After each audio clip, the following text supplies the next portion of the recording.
गुल साहब, आजकल एक और बहुत प्रॉब्लम है लोगों में, और वो है माइग्रेन। मतलब इतनी भाग दौड़ की जिंदगी है, लोग इतने स्ट्रेस में रहते हैं कि अक्सर सर दर्द होता है। तो आप मुझे ये बताइए, किसी को सर दर्द कहते हैं या ये सर के अंदर की कोई खास अंदरूनी बीमारी है जिसे माइग्रेन कहा जाता है? और वरदान आयुर्वेद में क्या इसका कोई इलाज संभव है? मैडम, बात आपकी दुरुस्त है कि माइग्रेन कहा जाता है। जी। माई मतलब मेरा, हाँ। ग्रेन मतलब दाना। हाँ। और जैसा हमारा दाना पाना खाना, हाँ। वैसा ही ये प्रॉब्लम है। माइग्रेन का सीधा ताल्लुक जो है वो हमारी नाभि से है, अच्छा। बेली बटन से है, हाँ। हाँ। पेट के सेंटर से है। हम अपने बेली बटन को क्या देते हैं, वो बेचारे क्या है कि हम सुबह सुबह उसको साफ करते हैं, उसके अंदर थोड़ी सी फूसा आ जाता है, कॉटन सी बन जाती है, वो सक करता है। जी।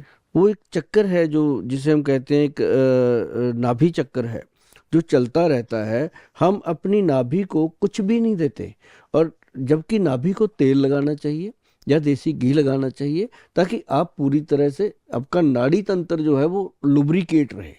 अच्छा। जितनी भी अपने शरीर की नसें हैं, हम्म। सबका नाभि से लिंक है।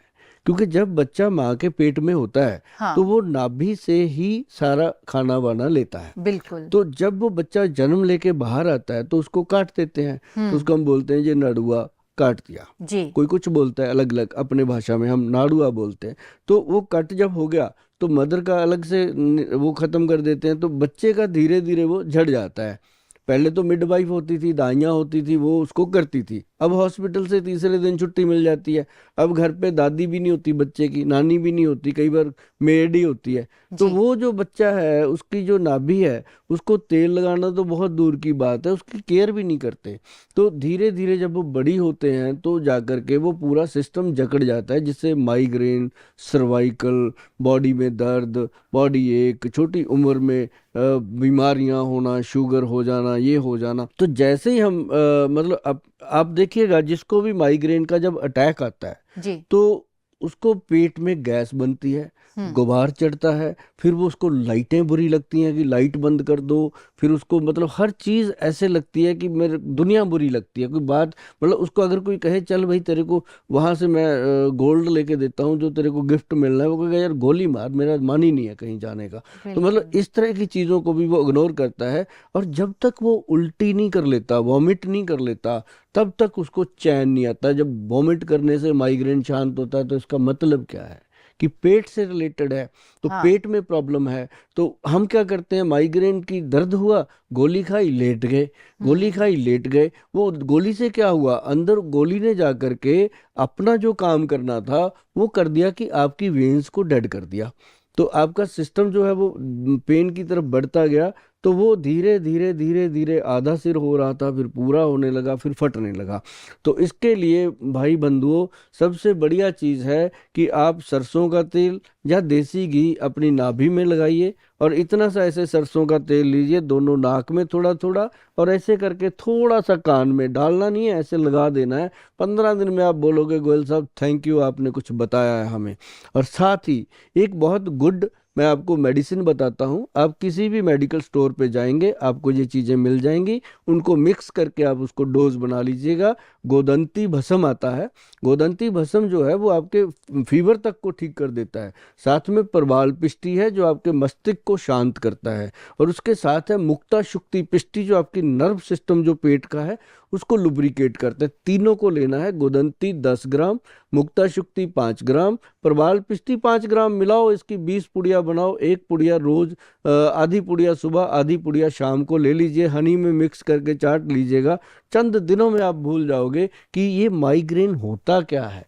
और इसको हमने उन लोगों के लिए कैप्सूल में डाला है जो लोग कहते हैं गोयल साहब कौन बनाएगा। भाई उनको मैं बड़ा खुश होता हूँ कि इनको मेरे बच्चों की चिंता है, तो उनके लिए मैंने बना रखा है कि भाई ये ब्रेन डोज के नाम से है।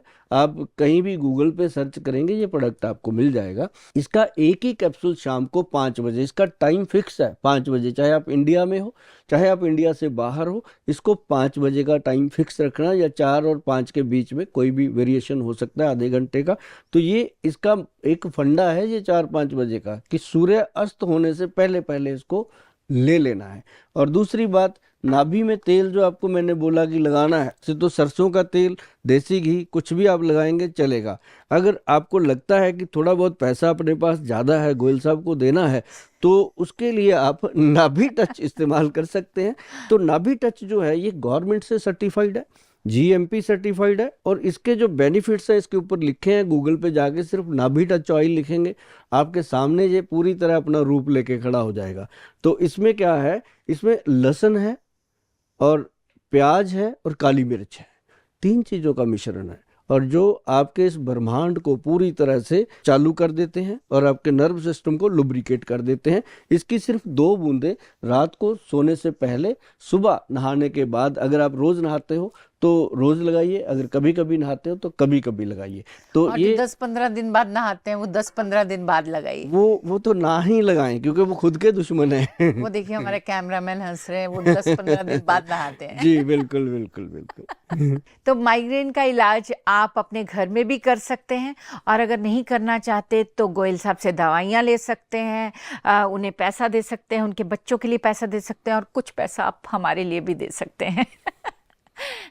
तो मुझे ये बताइए आप गोयल साहब कि ये दवाइयाँ तो चलो ठीक है, माइग्रेन का इलाज है, तो माइग्रेन किसी और कारण से भी होता है? माइग्रेन का एक तो मैंने बताया कि नाभि चक्कर से बहुत बड़ा लिंक है, और दूसरा नाभि चक्कर खराब क्यों होता है, ये जी। होता है स्ट्रेस लेने से।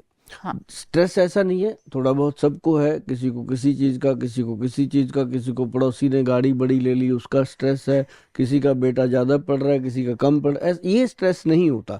स्ट्रेस होता है कि कोई ऐसा ट्रेजेडी हो गई लाइफ में, या कोई ऐसी चीज़ हो गई है जी। जो हम बेड पे लेटते हैं तब भी दिमाग में चल रही है, किचन में काम कर रहे हैं, रसोई में अपनी काम कर रहे हैं तब भी चल रहा है। तो मतलब ऐसा एक स्ट्रेस लेवल होता है जो आपके ऑर्गन्स को वीक करता है, हार्ट को, ब्रेन को, लीवर को, सिस्टम, पाचन क्रिया को।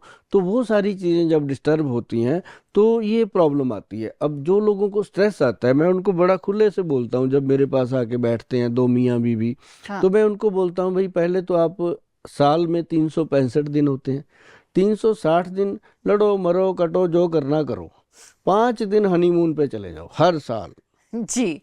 हर साल आप अपनी सालगिरह तो मनाते हो ना, एनिवर्सरी मनाते हो, आप एनिवर्सरी पे निकल जाओ 5 दिन, 360 दिन करते रहो। एक तो ये स्ट्रेस लेवल को कम करने का, क्योंकि बाहर जाएंगे, एक दूसरे से बात करेंगे, अपनी भड़ास निकालेंगे, तो वो चीज़ें जो हैं वो काफ़ी देर तक रिलीफ देती हैं। दूसरा, जो लोगों के पास बीवी नहीं है, या जिन जिन बहनों के पास हस्बैंड नहीं है, अकेले हैं, अभी सिंगल हैं, उनको ऐसी प्रॉब्लम आती है, वो तो अपनी गर्लफ्रेंड या बॉयफ्रेंड के साथ निकल सकते हैं? ऐसा मैं नहीं कहूँगा।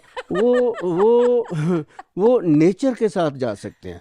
नेचर से बड़ा दोस्त नहीं हो सकता। जी। नेचर में किसी अच्छी सी पहाड़ी पे जाकर के ऊंची ऊंची गालियां दें, ऊंची ऊंची जो उनके मन में है, जिसको भी देना है दें, तो वापस जब आएंगे बहुत हल्का होके आएंगे। ये एक बहुत बड़ा तरीका है। और सबसे बड़ी बात मैं आपको बता दूं कि जो स्ट्रेस के पेशेंट हैं, एंजाइटी के पेशेंट हैं, उनके लिए ये गोदंती, परवाल और मुक्ता शुक्ति का जो नुस्खा मैंने बताया है बहुत कमाल का है, और नाभि टच ऑयल का जो नुस्खा मैंने बताया है बहुत कमाल का है। और मैडम, ये मैं आपको भी कहूँगा कि आपके लिंक में कोई भी हो, आप उसको अगर ऐसी चीज़ें बताएंगे तो आपको थैंक यू बोलेंगे। आपका थैंक यू गोयल साहब कि आपने इतनी खूबसूरत बातें बताई, इतनी लाभदायक बातें बताई। तो एक तो आपको स्ट्रेस नहीं लेना है, और 365 दिन में 5 दिन आपको अपने हस्बैंड या अपनी वाइफ के साथ जाना है, या बॉयफ्रेंड गर्लफ्रेंड के साथ भी जा सकते हैं। और लोगों को बाहर जाके जहाँ कोई ना हो वहाँ ज़ोर ज़ोर से गालियाँ निकालनी है या जो भी कहना है आप कह सकते हैं। खैर, आपको आयुर्वेदिक दवाइयाँ लेनी है, और आयुर्वेदिक दवाइयाँ ही लीजिए, क्योंकि इसका कोई साइड इफ़ेक्ट नहीं है। तो गोयल साहब, आपका बहुत बहुत शुक्रिया कि आपने अपने इतने कीमती समय में से हमारे लिए समय निकाला। जी madam, thank you so much. आपका भी बहुत बहुत शुक्रिया कि आपने अपना बहुत ही कीमती शेड्यूल जो है वो इन छोटी छोटी जानकारियां लोगों तक पहुंचाने के लिए हमारे साथ वक्त बिताया। Thank you ji, thanks.